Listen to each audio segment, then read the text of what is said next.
şəhidlərimizi yad edirik və siz bunun haqqında məlumatınız var, bilirsiniz bunu. Artıq biz neçənci ildir ki, şəhidlərimizi anırıq.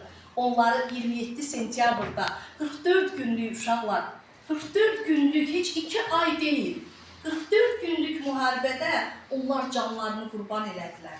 Qarabağımızı, torpağımızı, gözəl Şuşamızı, Kəlbəcərimizi, Ağdamımızı azad etdilər ki, o səfalı yerlərdə siz rahat gəzə biləsiniz.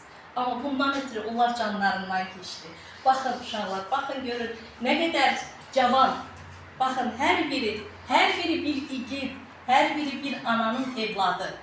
Və onlar bu günləri dünyasını dəyişib uşaqlar. Biz onlara hörmət olaraq, biz hörmət olaraq qızım, biz onların haqqında, onların həyatı haqqında, onların yaşayışı, ailələri haqqında öyrənməli, onların valideynləri ilə görüşməli, onlara deməliyik ki, biz sizin evladlarınızıq. Biz sizin üçün həmişə hazırıq, çünki onlar bizim üçün canlarından keçdi uşaqlar. Və biz onlara həmişə hörmətlə yanaşmalı, heç vaxt unutmamalıyıq. Gedəcəksiniz, o səfalı yerləri gəzəcəksiniz uşaqlar. Gəzəndə həmişə deyin ki, şəhidlərimiz, ruhunuz şad olsun. Qalxın ayağa, qalxın. Yəni, onların ruhunu bir an, bir dəqiqəni sükutla yarın.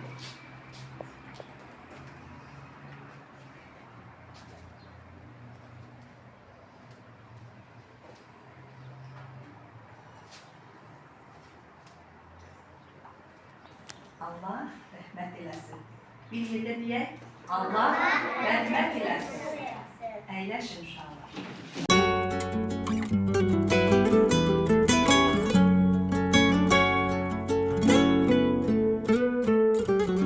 Necə yazdan danışım ki, vəziyyət şaxtalı, qışlı.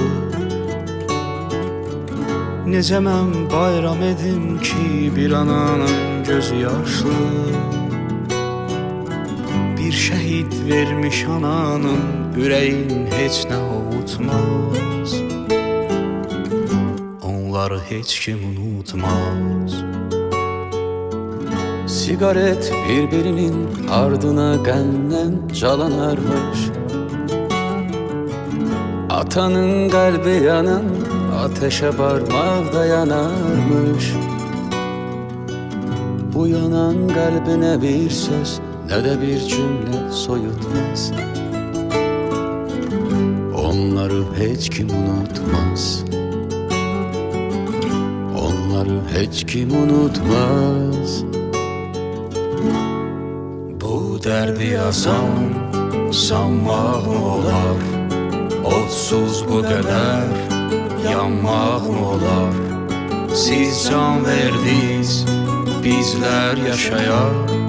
Heç haqqınızı danmaq mı olar? Bu dərdi yazan sanmaq mı olar? Odsuz bu qədər yanmaq mı olar? Siz can verdiniz, bizlər yaşayaq. Heç haqqınızı danmaq mı olar? Siz can verdiniz, bizlər yaşayaq. Heç haqqınızı danmaq mı olar? Necə yardan danışım ki, birinin gəlmədi yarı. Bu böyük dərdinə dərd ortağıdır indi məzarı. Ona dünyanı da versən, yerin əlbəttə ki tutmaz. Onları heç kim unutmaz.